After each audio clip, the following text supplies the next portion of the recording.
Hello guys, I will show how to format hard disk. First of all, main menu, uh, then system, and then go to storage,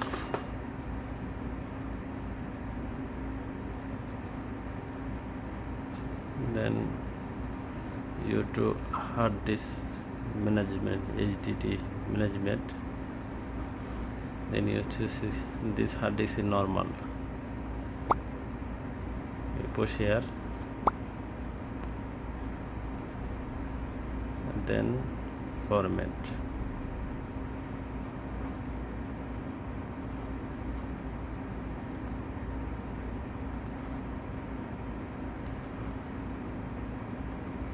SATA and format.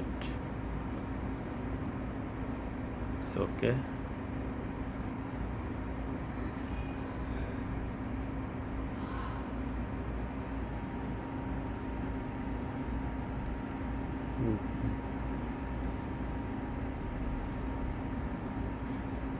And apply.